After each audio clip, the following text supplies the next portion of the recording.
the inaugural 2025 FIFA Peace Prize is proudly bestowed upon the... There's one woman on television last night, she had a badly busted up nose, and she's like our streets the way they used.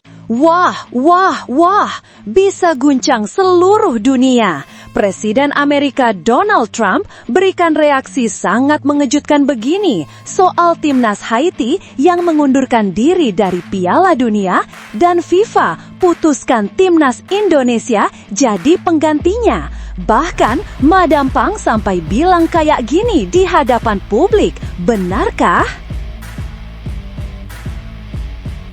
Yes, alhamdulillah, gak jadi sedih.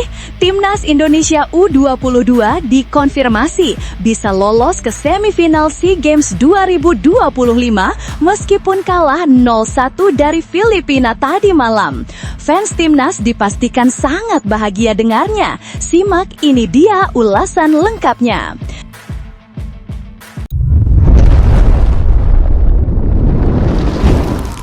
Sebelumnya mohon subscribe channel ini dulu supaya nggak ketinggalan berita terupdate Timnas Indonesia. Dunia sepak bola kembali dibuat riuh setelah drama politik yang melibatkan Amerika Serikat dan Haiti tiba-tiba berujung pada keputusan paling mengejutkan tahun ini, yakni Gianni Infantino menunjuk timnas Indonesia sebagai pengganti Haiti di Piala Dunia 2026, sebuah keputusan yang mengguncang jagat sepak bola internasional dari New York hingga Jakarta. Di tengah tensi geopolitik yang memanas, dua tokoh besar dunia, Presiden Amerika Serikat Donald Trump dan Ketua FA Thailand Madam Pang ikut memberikan komentar yang tak pernah diperkirakan sebelumnya.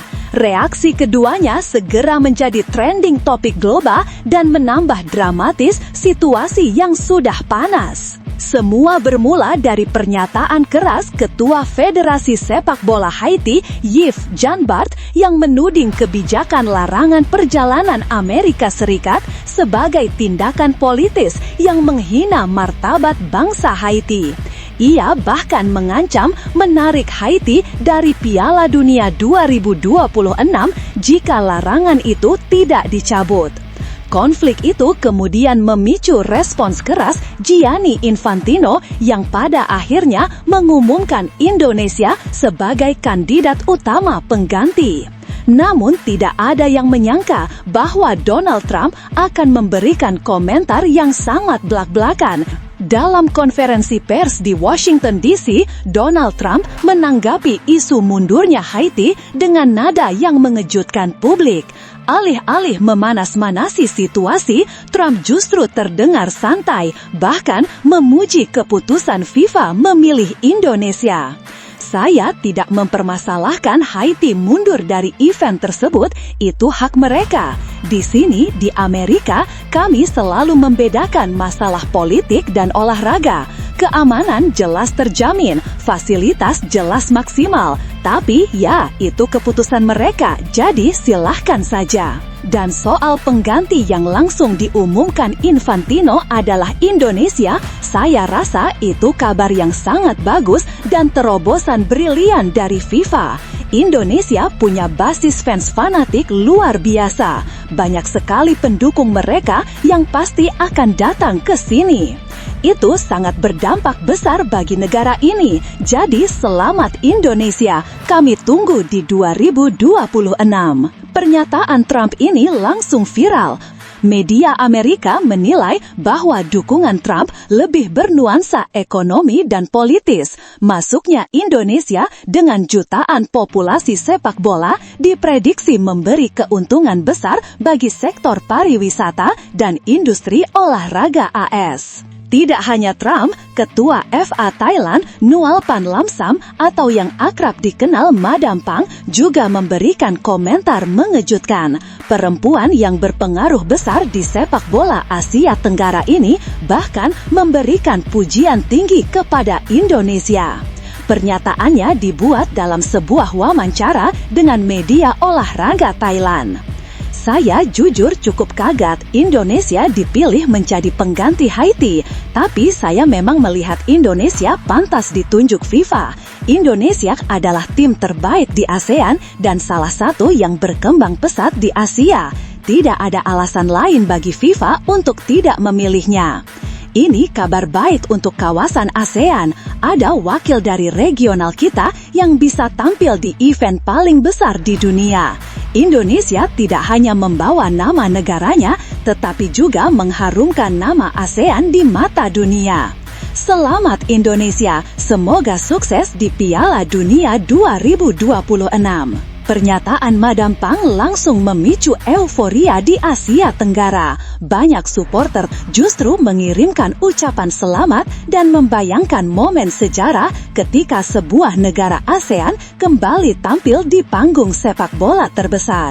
Semua drama bermula dari keputusan pemerintah AS memperluas larangan perjalanan bagi warga dari 30 negara termasuk Haiti setelah insiden penembakan 2 anggota Garda Nasional oleh seorang imigran Afghanistan. Ketua FHF, Yves Janbart, merasa diperlakukan tidak adil meledak dalam konferensi pers. Bagaimana kami bisa bermain di Piala Dunia jika negara kami diperlakukan seolah ancaman? Ia menyebut kebijakan itu sebagai penghinaan terhadap martabat Haiti dan prinsip universalisme sepak bola. Janbart bahkan mengirimkan surat resmi kepada FIFA untuk memanggil pemerintah AS agar memastikan tidak ada diskriminasi terhadap peserta turnamen. Namun FIFA di bawah kendali Infantino menolak tunduk pada tekanan politik. Infantino menilai ancaman mundur sebagai langkah tidak profesional. Hingga akhirnya dalam konferensi pers darurat, Infantino berkata lantang, "Jika Haiti tetap bersikeras, saya pastikan Indonesia akan menggantikannya sekarang juga." Mengapa Indonesia? Infantino menegaskan ada 3 alasan utama Indonesia dipilih. 1. Basis pendukung terbesar di Asia. Dengan lebih dari 280 juta penduduk yang sebagian besar penggemar sepak bola, Indonesia adalah pasal emas yang belum dimaksimalkan FIFA. 2. Level permainan yang meningkat. Infantino menyebut nama Jai Itzes, Kevin Dix, Calvin Verdonk, Tom Haye, hingga Emil Audero sebagai pemain dengan standar kompetisi Eropa. 3. Keuntungan ekonomi bagi tuan rumah. Ratusan ribu fans Indonesia diprediksi akan memenuhi stadion, hotel, dan pusat wisata di Amerika Serikat. Banyak media menilai bahwa jika Indonesia benar-benar masuk Piala Dunia, hal ini akan menandai evolusi besar sepak bola Asia Tenggara. Saat kini, peluang Indonesia untuk tampil di Piala Dunia 2026 terbuka sangat lebar. Analisis ESPN bahkan menulis bahwa Indonesia kini menjadi negara yang paling siap untuk menggantikan Haiti, baik secara teknis maupun ekonomis. Segalanya kini tinggal menunggu. FIFA memberikan batas 72 jam kepada Haiti untuk menentukan sikap. Jika mereka tetap mundur, maka Indonesia akan menerima undangan resmi. Para pengamat menyebut peluang Indonesia sebagai sangat terbuka, 80% lebih. Seluruh publik Indonesia kini menahan napas. Jika keputusan resmi muncul, maka sejarah baru sepak bola nasional akan tercipta. Namun tunggu dulu, setelah admin telusuri secara mendalam bahwa berita di atas adalah karangan belaka dan hoaks. Ini sebagai edukasi supaya penonton lebih jeli dalam memilih berita.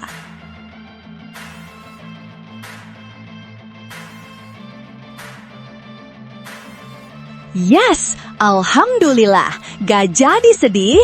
Timnas Indonesia U22 dikonfirmasi bisa lolos ke semifinal SEA Games 2025 meskipun kalah 0-1 dari Filipina tadi malam.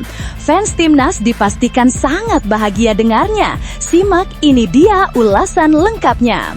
Timnas Indonesia U22 tengah memasuki fase paling menegangkan di ajang SEA Games 2025 setelah mengalami kekalahan yang begitu mengejutkan dengan skor tipis 0-1 dari Filipina pada laga pembuka grup C Senin 8 Desember 2025. Kekalahan ini bukan hanya membuat para pendukung terpukul, tetapi juga langsung mengubah peta persaingan di grup tersebut. Gol tunggal dari Otu Banatao menjelang akhir babak pertama menjadi pukulan telak yang membuat langkah Garuda Muda terasa jauh lebih berat, sekaligus memastikan Filipina melaju ke semifinal sebagai juara grup C. Situasi semakin ironis mengingat Indonesia berstatus sebagai juara bertahan cabang olahraga sepak bola putra di SEA Games. Kini, alih-alih melenggang mulus ke fase berikutnya, Indonesia justru dipaksa bekerja ekstra, bahkan harus menggantungkan harapan kepada hasil pertandingan dari grup lain untuk bisa meraih satu-satunya tiket posisi runner-up terbaik. Tekanan besar kini berada di pundak skuad muda merah putih yang harus menuntaskan dua tantangan berat sekaligus, memastikan kemenangan besar di laga terakhir dan berharap hasil di grup lain tidak merugikan mereka. Pelatih Timnas Indonesia U22, Indra Syafri, menegaskan bahwa fokus timnya saat ini sepenuhnya tertuju pada laga pamungkas kontra Myanmar.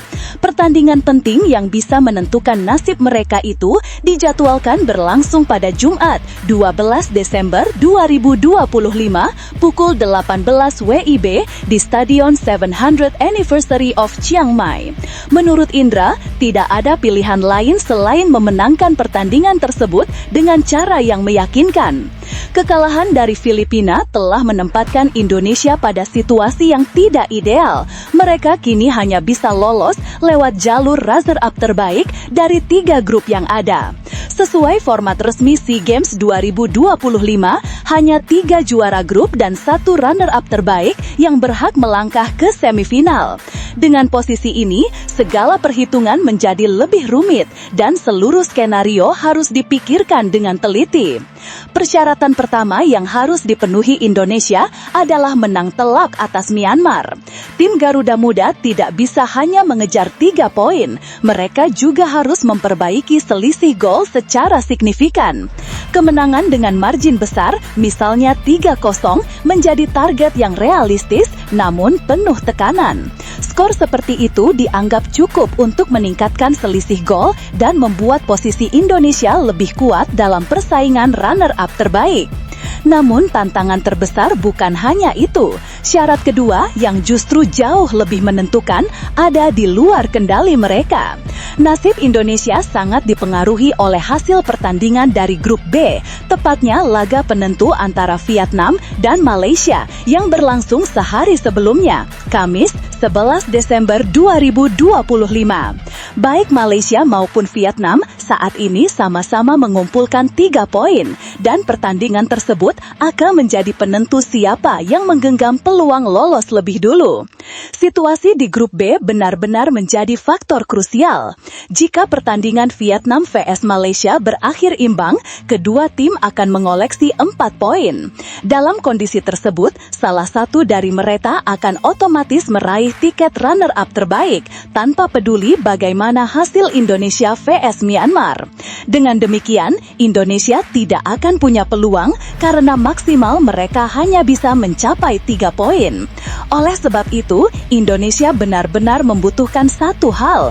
Pertandingan Vietnam vs Malaysia tidak boleh berakhir imbang. Harus ada pemenangnya. Kemenangan salah satu dari kedua tim itu akan membuat tim yang kalah tetap berada di posisi runner-up grup B dengan 3 poin, jumlah yang sama dengan kemungkinan poin maksimal Indonesia.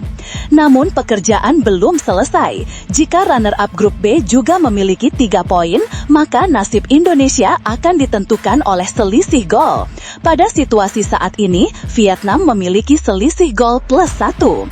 Jika Indonesia mampu menang 3-0 atas Myanmar seperti yang ditargetkan, selisih gol Garuda Muda akan menjadi +2 dan membuat mereka berada di posisi lebih baik pada klasemen runner-up terbaik. Namun tantangan terbesar bukan hanya itu. Syarat kedua yang justru jauh lebih menentukan ada di luar kendali mereka. Nasib Indonesia sangat dipengaruhi oleh hasil pertandingan dari grup B, tepatnya laga penentu antara Vietnam dan Malaysia yang berlangsung sehari sebelumnya, Kamis 11 Desember 2025. Baik Malaysia maupun Vietnam saat ini sama-sama mengumpulkan 3 poin dan pertandingan tersebut akan menjadi penentu siapa yang menggenggam peluang lolos lebih dulu. Situasi di grup B benar-benar menjadi faktor krusial. Jika pertandingan Vietnam vs Malaysia berakhir imbang, kedua tim akan mengoleksi 4 poin. Dalam kondisi tersebut, salah satu dari mereka akan otomatis meraih tiket runner-up terbaik tanpa peduli bagaimana hasil Indonesia vs Myanmar. Dengan demikian, Indonesia tidak akan punya peluang karena maksimal mereka hanya bisa mencapai 3 poin. Oleh sebab itu, Indonesia benar-benar membutuhkan satu hal. Pertandingan Vietnam vs Malaysia tidak boleh berakhir imbang.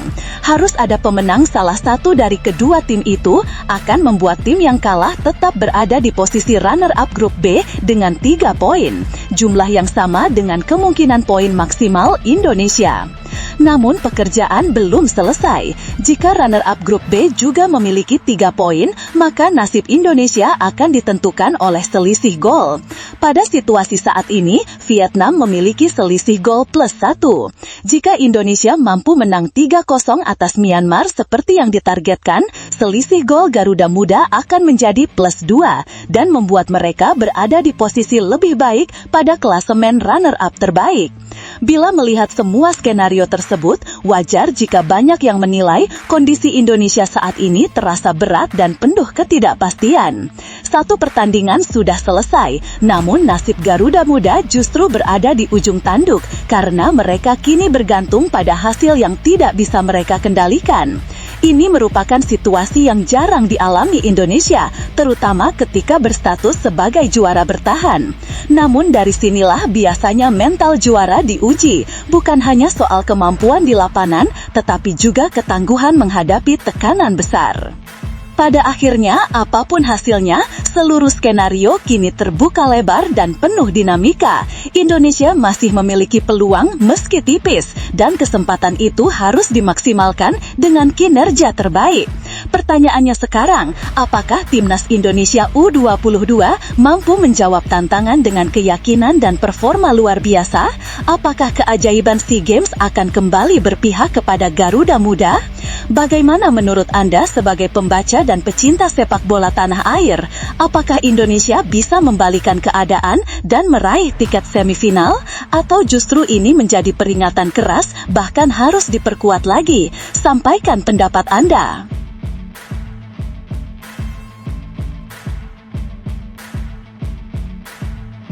Rumor panas mengenai masa depan Jay Itzes kembali menyeruak. Dan kali ini skenarionya semakin besar. Bek andalan Timnas Indonesia itu disebut-sebut masuk dalam radar raksasa Liga Italia, AC Milan. Pertanyaannya, mampukah Itzes menjelma menjadi target utama Rossoneri pada bursa transfer Januari 2026? Bahkan, apakah ia benar-benar akan diproyeksikan bersaing dengan legenda Brasil, Thiago Silva? Media Italia Tutto Mercato menjadi yang pertama meniupkan kabar tersebut. Mereka menyebut bahwa Jay Itzes sangat berpeluang masuk dalam daftar teratas incaran AC Milan menjelang dibukanya bursa transfer musim dingin 2026.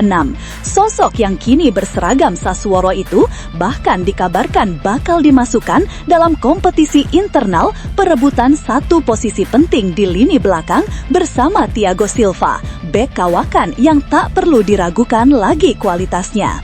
Kemunculan nama Itzes dalam daftar radar Milan memang cukup mengejutkan bagi sebagian penggemar, namun jika menilik performanya, alasan itu tampak logis. Rossoneri dilaporkan jatuh hati pada ketenangan, kecerdasan membaca permainan, serta konsistensi Itzes dalam menjaga lini pertahanan. Dalam laporan resminya, Tutto Mercato menuliskan, ada nama baru yang masuk dalam radar pertahanan AC Milan menjelang bursa transfer Januari Januari mendatang. Mereka kemudian menambahkan, sosok tersebut adalah Jai Itzes, pemain berdarah Indonesia kelahiran 2000 milik Sassuolo yang didatangkan dari Venezia pada musim panas lalu dengan biaya 8 juta euro. Media itu juga membeberkan bahwa sebenarnya Itzes sudah cukup lama berada dalam pantauan AC Milan.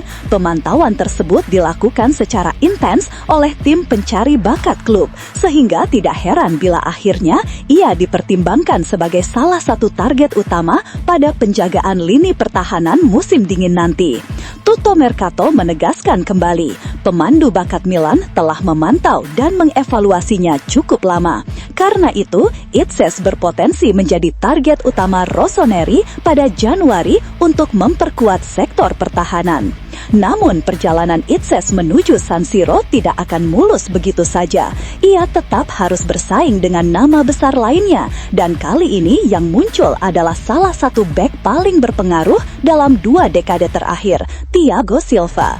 Pemain yang kini membela Fluminense itu masih memiliki pesona tersendiri di mata pelatih Massimiliano Allegri. Bahkan media itu menuliskan, meskipun Max Allegri disebut lebih menyukai opsi yang lebih berpengalaman seperti Thiago Silva. Meski demikian, peluang Itzes tetap terbuka lebar. Ia kini menjadi salah satu pilar utama Sassuolo di Liga Italia 2025-2026. Sejauh ini, bek 25 tahun tersebut telah mencatat 13 penampilan bersama Nero Verdi dan terus menunjukkan perkembangan yang signifikan. Dengan kontrak yang masih berlaku hingga 2029, Sassuolo tentu tidak mudah melepasnya. Namun AC Milan dikenal sebagai klub yang tidak ragu mengeluarkan dana jika melihat seorang pemain benar-benar cocok dalam skema permainan mereka. Apalagi jika mengacu pada data Transfermarkt, kemungkinan Jai Itzes bergabung ke AC Milan mencapai 52%, angka yang cukup tinggi untuk sebuah rumor transfer kelas Eropa. Angka itu menunjukkan bahwa peluang terjadinya transfer ini bukan sekedar isapan jempol belaka, melainkan sesuatu yang benar-benar mungkin terrealisasi. Jika sampai kepindahan tersebut terjadi, Jai Itzes akan mencetak sejarah baru sebagai salah satu pemain Indonesia yang mampu menembus level klub elit dunia.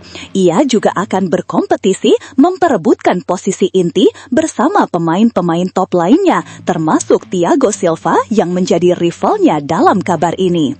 Dengan spekulasi yang semakin memanas dan pantauan klub-klub besar yang semakin intens, masa depan Jai Itzes tampaknya memasuki babak baru yang penuh ambisi dan tantangan.